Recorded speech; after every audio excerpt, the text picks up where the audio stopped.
Hi, this is Dr. John Zavishlock with the University of Arkansas Division of Agriculture, and you're listening to the Beekeeping Today podcast. Welcome to Beekeeping Today podcast, your source for beekeeping news, information, and entertainment, presented by Betterbee. I'm Jeff Ott. And I'm Kim Flottam. Hey, Jeff and Kim. Today's sponsor is Global Patties. They're a family-operated business that manufactures protein supplement patties for honeybees. It's a good time to think about honeybee nutrition. Feeding your hives protein supplement patties will ensure that they produce strong and healthy colonies by increasing brood production and overall honey flow. Now is a great time to consider what type of patty is right for your area and your honeybees. Global offers a variety of standard patties as well as custom patties to meet your needs. No matter where you are, Global is ready to serve you out of their manufacturing plants in Airdrie, Alberta, and in Butte, Montana, or from distribution depots across the continent. Visit them today at www.globalpatties.com. Thank you, Sherry, and a quick shout out to all of our sponsors whose support allows us to bring you this podcast each week without resorting to a fee-based subscription. We don't want that, and we know you don't either. Be sure to check out all of our content on our website. There you can read up on all our guests, read our blog on the various aspects and observations about beekeeping, search for, download, and listen to over 200 past episodes, read episode transcripts, leave comments and feedback on each show, and check on podcast specials from our sponsors. You can find it all at www.beekeepingtodaypodcast.com. Hey, thanks for joining, and a big thanks to Dr. John Zavishlock for that opening. You know, you too can help open a show by recording your greeting on your phone and sending it to us here. It is simple and easy to do. Of course, you can also track me down at a conference, say, such as this weekend's Washington State Beekeepers Association meeting in Olympia, and I'll record your opening and greeting right there on the spot. Now, what could even be easier? Coming up, Kim and I talk with John Rath, co-owner of Betterbee Beekeeping Supplies, about setting up electric fences, mainly to keep out bears, but other pests, or is that a predator on two legs as well? Hey, there's no escaping it now. It's October and fall is here. You should have all your honey off by now and have treated or are in the process of treating your bees to knock down the varroa and feeding those colonies that need it. Are you planning on insulating your hives for the winter? How do you go about doing it? Last year, I experimented with a foil-coated insulated bubble wrap along with a heavily insulated top. Together, they seem to work out really well for me in this part of the Pacific Northwest, and that will be my approach again this year. What are you doing about those pests that see your beehives as shelter and as energy sources to get them through the winter? We'll be talking about bear fences in a moment, but what about those other pests that seek out the protection of your beehives? These critters may not be as infamous as some of those other hive pests, but they can cause considerable harm to your colonies, particularly during the colder winter months when food is scarce and your bees are clustered for warmth. Let's kick things off with the biggest nuisance, mice. As the temperature drops, a cozy beehive becomes an attractive home for these rodents. Mice are cute until they get into your hive, where they can do some damage, chewing through the comb, fouling the hive, etc. The best way to deter mice is with mouse guards, metal or plastic barriers with bee-sized holes that can be fitted over the hive entrance. Make sure to install these before the first hard frost to ensure no unwelcome tenants move in. Mice are another reason why I like to use slatted racks on all my hives. It's an added piece of equipment to buy and maintain, but I believe ultimately they do pay for themselves. The slatted rack typically keeps the mouse from entering the brood chamber. Mice seem to be happy enough to build their nest and stay below the slats and the cluster, then ride out the winter there. I've never had a mouse chew through a slat to get into the brood chamber. Now, I know that as I say that, someone will want to write and tell me that they've experienced a mouse chewing through the slat, and I don't doubt that at all. Mice are precocious critters. I've even had them total a car once by chewing through the main wiring harness, and I didn't think they're anywhere near cute then. It is just an added defense that also has benefits for the colonies throughout the year. While not a dead-of-winter pest, the following two animals can pose challenges leading up to the winter and early in the spring: skunks and possums. Skunks are nocturnal pests and especially fond of feasting on bees. Their thick fur is a good defense to bee stings. If you notice paw marks or scratching around your hive, it's a good sign that you may have a skunk problem. Raising your hive a few inches off the ground exposes the skunk's less protected underside to stings, while making it more difficult for them to reach the bees. Chicken wire can also be an effective, non-lethal way to keep them at bay. And lastly, there are possums. Though not as common, possums can also feed on your bees. They're climbers, so elevated hives really won't stop them much if they're determined. Your mouse guards will be the best defense if you have a marauding possum. So even as you prepare to hear about bear-proofing your bee yard with electric fences, don't overlook these smaller nuisances. A little bit of prevention can go a long way in ensuring your colonies are strong, healthy, and ready to face the winter months. One last item on this fall list of pests, predators, yellow jackets. I know everyone's probably dealing with those. So if you want to find out more about dealing with yellow jackets, check out Kim and Jim's Honeybee Obscura episode on dealing with yellow jackets. It's available right now wherever you download podcasts. All right, now that we've got those bases covered, let's move on to today's main discussion with John Rath on how to keep the most formidable of pests, bears, away from your hives. But first, a quick word from our friends at Strong Microbials. Strong Microbials presents an exciting new product, Superfuel, the probiotic fondant that serves as nectar on demand for our honeybees. Superfuel is powered by 3 remarkable bacteria known as bacilli, supporting bees in breaking down complex substances for easy digestion and nutrient absorption. This special energy source provides all the essential amino acids, nutrients, polyphenols, and bioflavonoids, just like natural flower nectar. Vital for the bees' nutrition and overall health, Superfuel is the optimal feed for dearth periods, over winter survival, or whenever supplemental feeding is needed. A big plus is the patties do not get hive beetle larvae, so it offers all bioavailable nutrients without any waste. Visit strongmicrobials.com now to discover more about Superfuel and get your probiotic fondant today. And while you're at the Strong Microbial site, make sure you click on and subscribe to The Hive, their regular newsletter full of interesting beekeeping facts and product updates. Hey, everybody, welcome back to the show. Sitting across the virtual Beekeeping Today podcast interview table is John Rath, one of the partners of Betterbee. John, welcome to the show. Hey, guys. Thanks for having me. It's good to meet you, John. We've invited John to the show today to talk to us about electric fences and how electric fences are used by beekeepers and what to consider if you're thinking about an electric fence for your bee yard. But before we get to that, John, can you tell us a little bit about yourself and your background and just who you are? I went to school for mechanical engineering, so I kind of spent part of my career doing power plant engineering. But I know I've grown up with bees, and my dad was big into beekeeping. Both my parents big into beekeeping. My dad became an owner of Betterbee back in 2012, and he was always calling and asking me for help. I joined him in 2014, and I became a partner in 2017. So I do warehouse stuff, product design, manufacturing, all that sort of stuff. I wear lots of hats at Betterbee. Well, and we're here to draw on your, no electrical pun there, draw on your experience on the electricity and mechanical engineering on electric fences, but appreciate your support as part of Betterbee. Maybe a good way to start this was I come in your front door and you're standing there and I say, "Can you help me?" And you say, "Yes, sir. What do you need?" And I said, "I need an electric fence to keep bears out of my bee yard. Where do I start?" There's all sorts of things you're going to have to know before you can start making recommendations. The soil and all of the available power, all of those things. So you're probably going to ask me some questions so that you can make a better decision. Does that sound about right? Yeah, for sure. But first, I would say it's a good idea to have the fence before you need it. If the bears have already found your hives, then it's a much bigger challenge to keep them out. And we've been having that problem lately here at Betterbee. We've had some very persistent bears that just don't give up. So it's best to prevent them and try to keep the taste of honey and the taste of brood out of their mouths for as long as possible.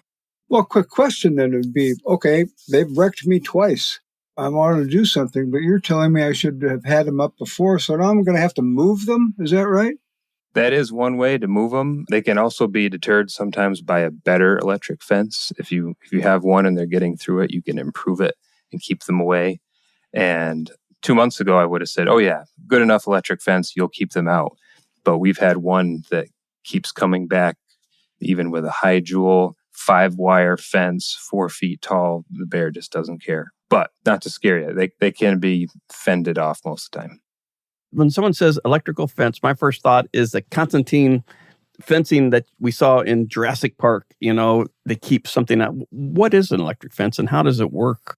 So the electric fences that beekeepers use and most farmers use are a far cry from the Jurassic Park fence, but there's a conductor and there's a device that puts electricity into the fence, usually with a pulse every 1 second or so. And it's very high voltage, but low current. And the whole goal is to send a little zap through an animal that's trying to get through the fence, and it's painful, so it deters them.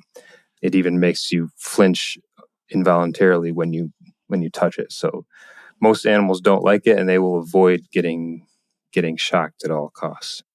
So if I'm looking at building an electric fence, can you use it to keep skunks and possums and stuff out of your bee yard too?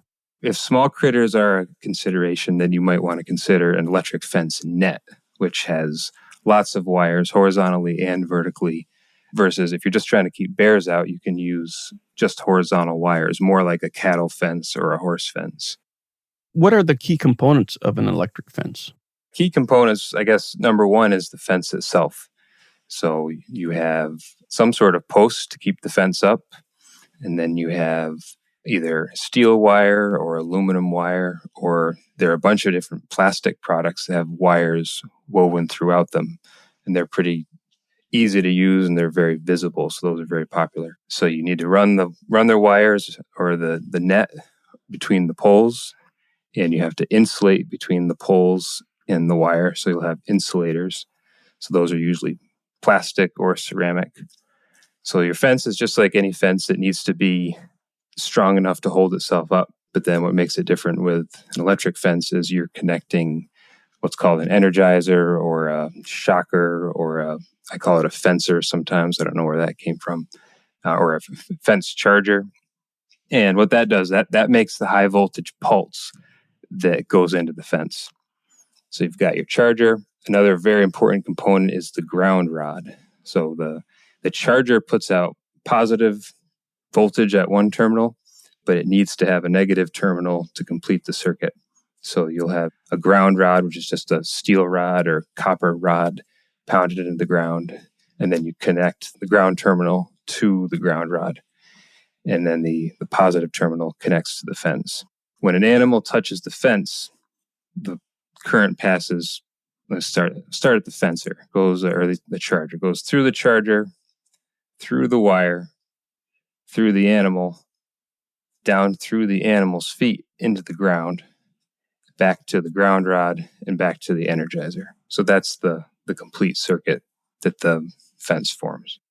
And the shock is in the connection when they touch the wire, obviously, with their nose or paw or... Yeah, they feel the shock, or we feel the shock right where we touch it. My experience with electric fences and building them is almost zero. But I've spent a lot of time inside electric fences dealing with animals.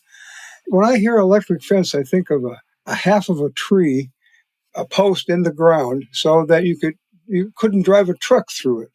They're that tough. From what you're just telling me, a thing with a net and ground wire, the fences that you're talking about aren't, what's the word I want, beast-proof. The value of them is scares the beast, as opposed to tries to keep the beast out.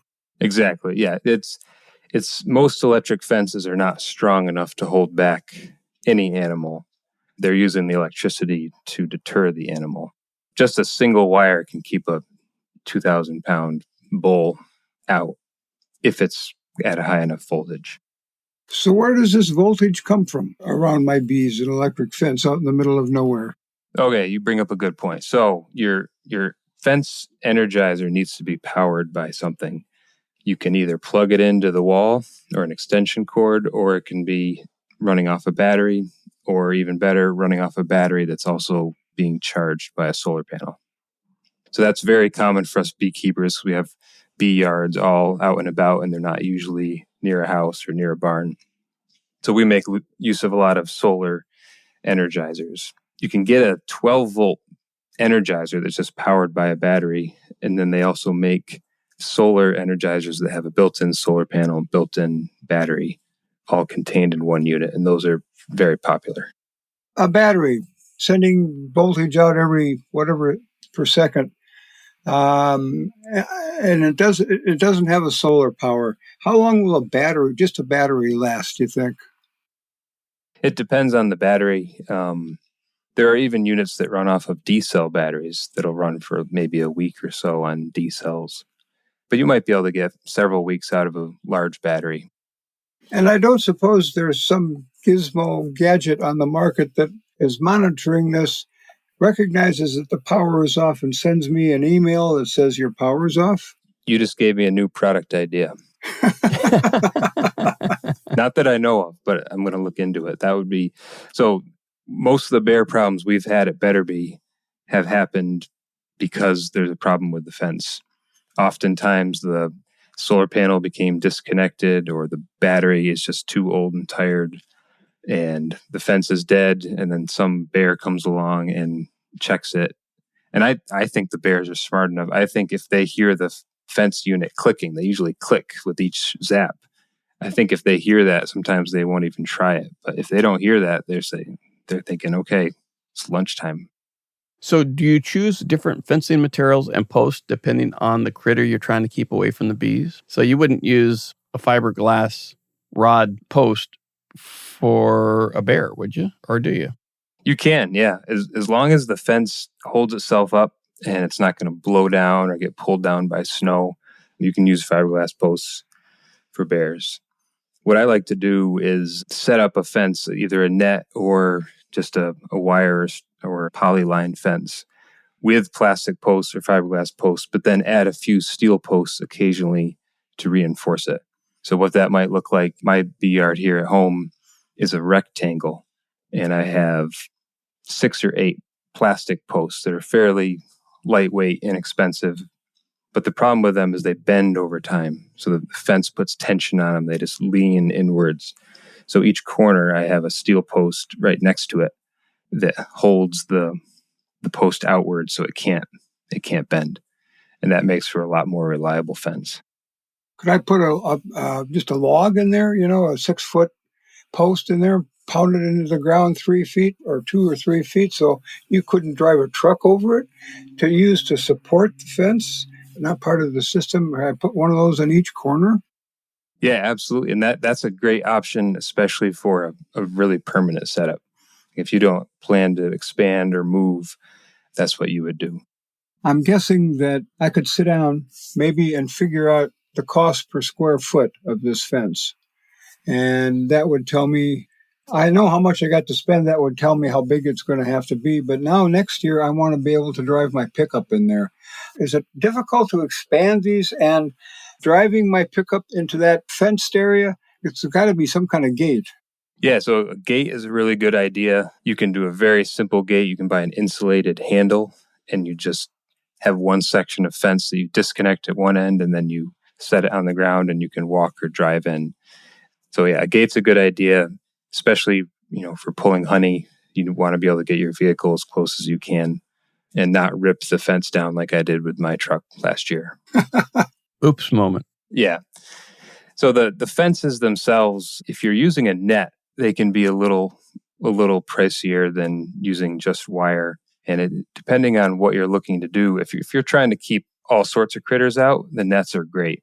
And they're also very quick to set up. If you have a permanent yard and you don't care so much about the smaller animals, like if you don't have skunk issues or anything, then installing regular posts with either wire or the poly line is the much less expensive way to go.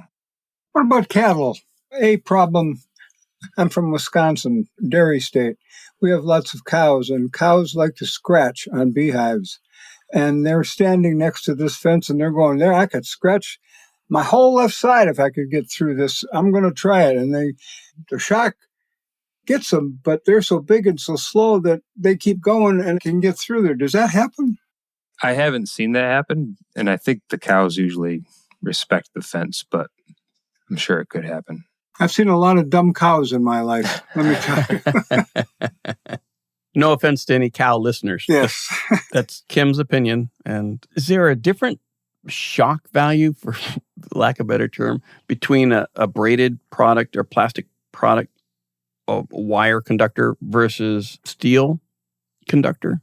I think so. Nobody's told me that, but it makes sense that if you touch the plastic wire just right, you might not actually touch a conductor. And especially a big furry animal touching that polyline, if they touch it just right, they don't get as much of a shock. So I think that's another reason to go with steel or aluminum. And even steel and aluminum, they come in different gauges. So my recommendation would be don't go for the cheapest steel wire.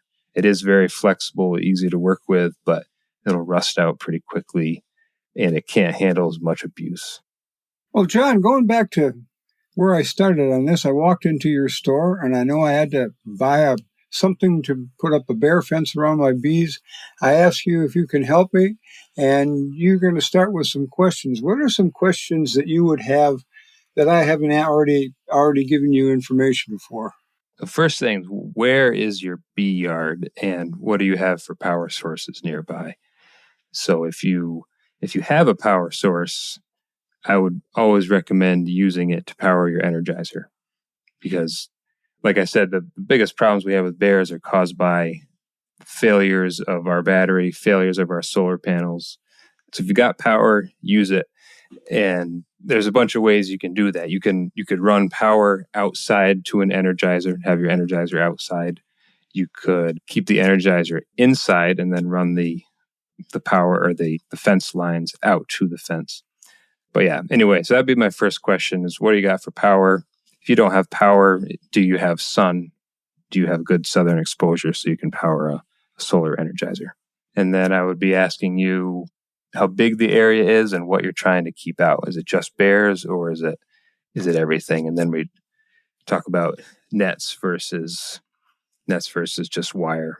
And I would probably ask you, is there already a bear or a critter, and is he coming back tonight? Because we've set some fences up very rapidly because there was a known bear. So that's a key question. All right. Well, I could probably give you answers to most of those, other than the power source. I was thinking of a half-mile extension cord, but that's probably not going to be very efficient. So if I decide that I'm going to go with just solar, I'm guessing I can go from just solar the size of my shoe to just solar the size of a big old yellow sign or something. But grades of solar power in terms of how good they are, how reliable they are, and how much they put out and how long they last. Well, there are a bunch of energizers with the built-in solar panel, and they all tend to be probably less than 1 square foot of solar panel. I don't know if they tell you how many watts that panel puts out. So the different energizers take different amounts of energy. You need a bigger battery for some of the bigger units. So the easiest way is just grab one of those pre-made solar energizers and you're off to the races. You could also build your own unit though, and to make it extra powerful, get a larger solar panel. You get a 15 or 20 watt panel off the internet for not that much money. If you live in the Pacific Northwest, you need a big battery and a big solar panel. That's a good consideration. What's the life expectancy of this energizer? I got the big one because I'm worried. So what's the life expectancy of that unit? They usually will go for 5 years or more. You kind of get what you pay for. The real cheap ones do not last that long. And you can pay a lot for a really nice one. You can pay $400 or $500 for a really fancy, high-powered unit. And those do tend to last a bit longer. Any energizer with a battery in it has a replaceable battery. So you can take that battery out, put a new one in. It'll be a lead-acid battery, sealed lead-acid battery. Those might need to be replaced before the rest of the unit is dead. Well, if I'm driving out to my bee yard today, and I get outside there, and I get out of my truck, and everything looks normal, I do something that tells me that the fence is working. I touch it or I do something. But, okay, it looks good today, but it could be gone before I get home that day, right? There's not like a dial that says 20%, 30%, 50% power, is there?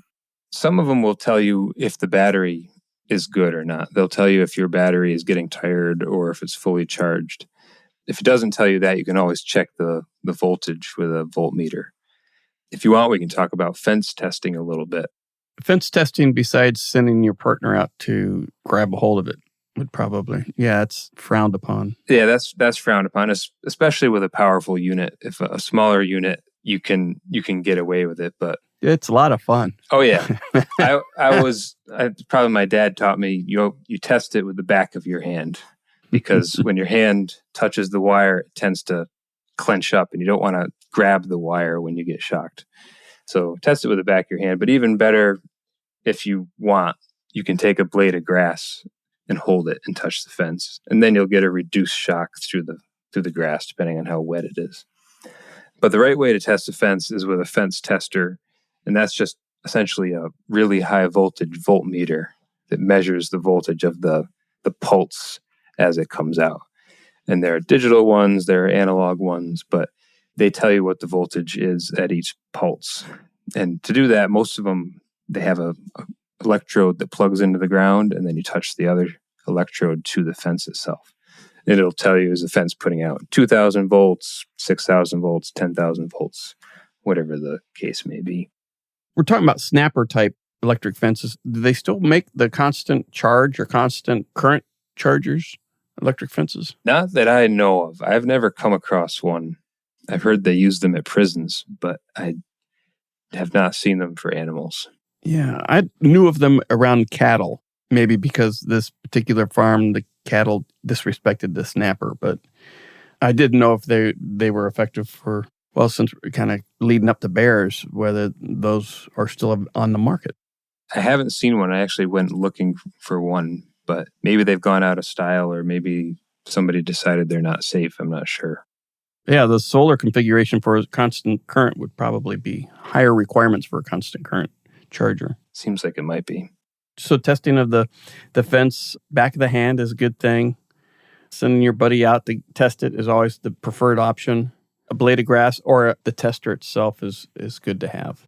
There's some other ways too. You can take a screwdriver and very carefully hold the plastic handle of the screwdriver and then touch it to one terminal of the energizer, and then gradually bring the screwdriver closer to the other terminal, and you can actually see an arc between the terminal and the screwdriver. Probably not something you want to try if you're not comfortable getting shocked. Well, we're talking about beekeepers, so they're used to getting stung, but being snapped by an electric fence is always startling, I find. I'd rather be stung. I cannot stand getting shocked.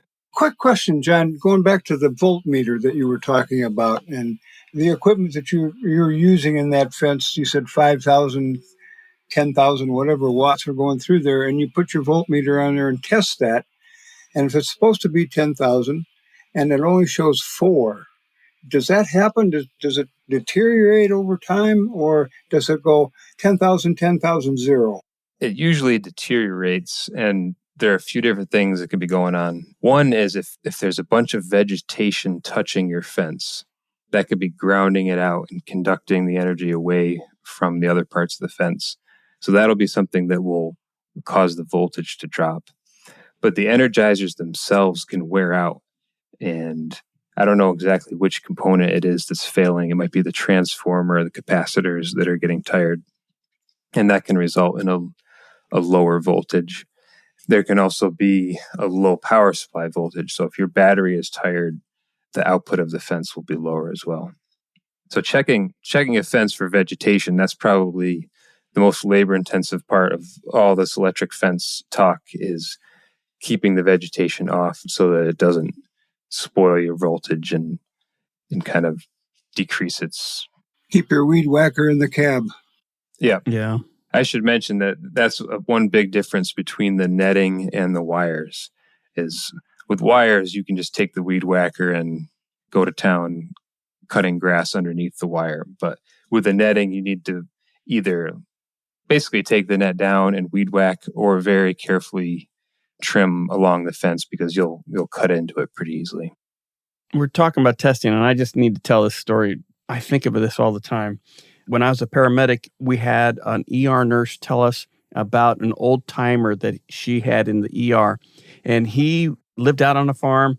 And when he was starting to feel poorly, he would go out and pee on the electric fence and shock, and then he'd feel better. And what they figured out was that he was having arrhythmias, and that little bit of a jolt was kind of getting him out of atrial fib and bringing him back around and making him feel better again. So, there's medicinal uses for electric fences too. It always amazes me. Wow. Yeah, I know. I mean, that's a tough way to take a shock, but, it made him feel better. I want to see you write a prescription for that, Jeff. Hey, well, on that note, I think this is a good time to take a quick break, and we'll be right back. Are you ready to savor the sweet rewards of beekeeping? Look no further. Betterbee is proud to offer honey extraction and processing equipment, brought to you by the renowned Lyson. Lyson is a global leader known for their impeccable craftsmanship and cutting-edge designs. Unlike other options, Lyson extractors boast unrivaled durability and are certified food grade, making them safe for health and the environment. Plus, the rust-resistant stainless steel is a breeze to clean, promising an extended service life. From 4-frame to 56-frame extractors, we've got you covered. Visit betterbee.com/extract to explore our wide range of options. All right, so we've been talking about kind of maintaining the electric fence and requirement or the need to keep the vegetation, the grass, the branches, whatever off the fence to make sure it's receiving full power. What are some of the other problems we might experience if we think the output of the charger is not as what it should be? There are a few things you'd want to check, and I guess we should clarify it. Let's just say the fence is not giving a good shock. We don't know what the cause is. So we'd want to take a look at every component of the fence really and try to find, is it an electrical issue? Is it just a mechanical issue, a wire that's disconnected? One common problem is a lack of a good ground. So you might have your energizer set up, your fence set up, but you need to have good grounding or else the circuit doesn't get completed. You want to check to make sure your ground wire is connected, make sure your connections are not rusted so that continuity is messed up. There's also the chance you'll need more than one ground rod. So in really dry soil, you might want to use multiple ground rods. Also, for a very powerful fence, you may want a longer ground rod or more ground rods. So it's not unusual to have multiple 6-foot long ground rods for a really big, powerful fence. For our bee yards, we're usually using just one 3-foot ground rod, and that's sufficient. You should look first, making sure that the fence itself is not grounded out. So that there's vegetation that can do that. We could also have a broken insulator or a branch leaning on the fence. And if it's making good continuity with that vegetation or with that fence post, it's just sucking all the energy out of the fence.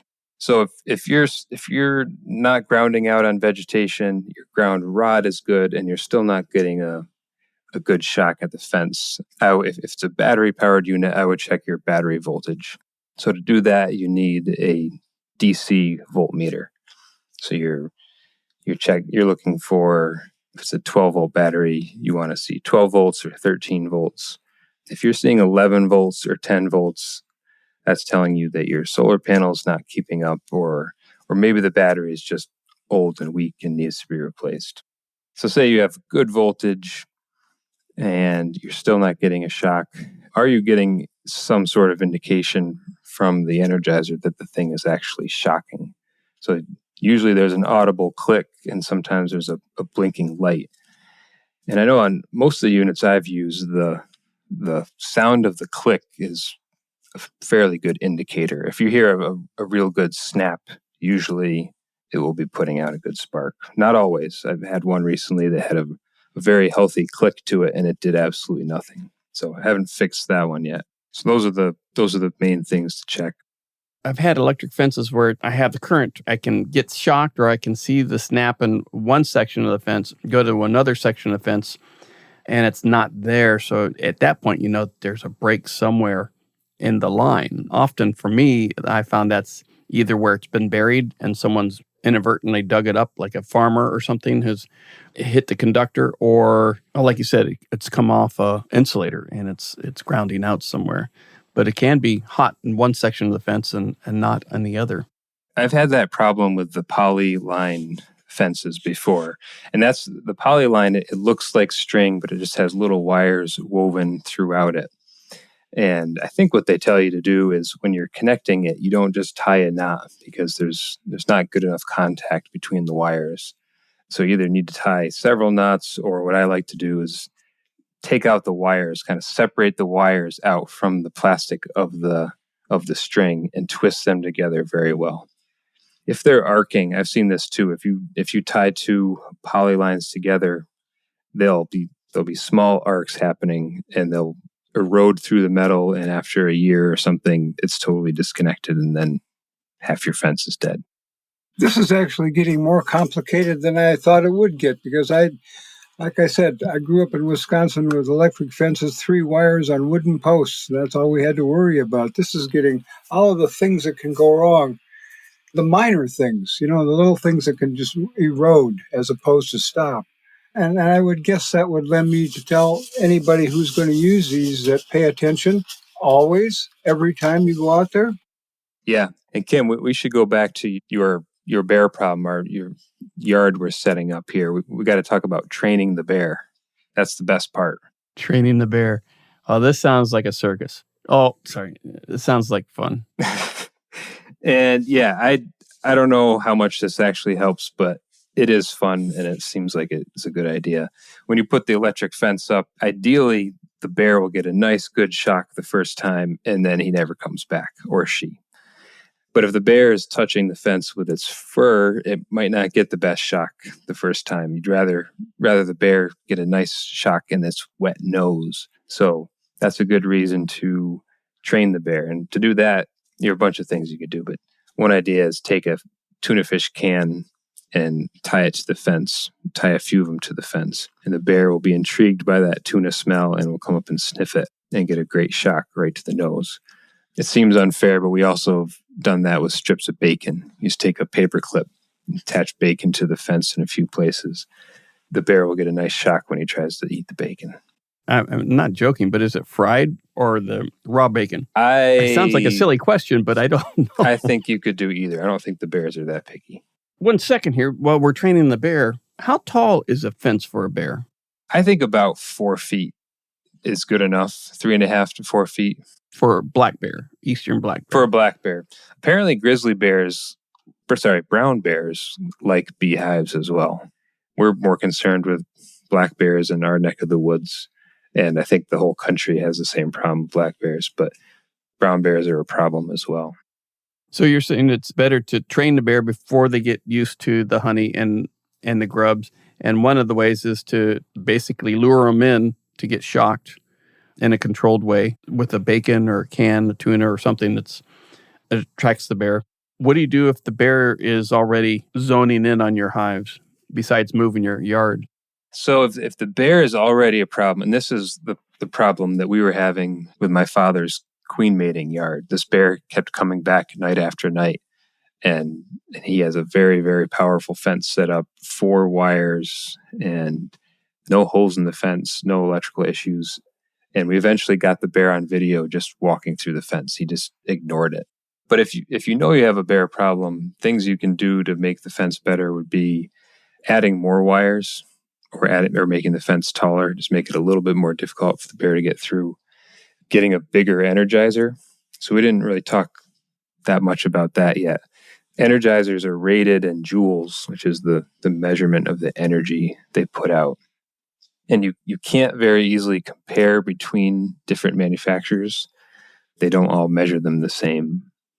But getting one that's bigger would be recommended. So at least a half joule, I think, is good for bears. you go up to a 1 joule fence. They also rate them in miles of fence that they supposedly can power.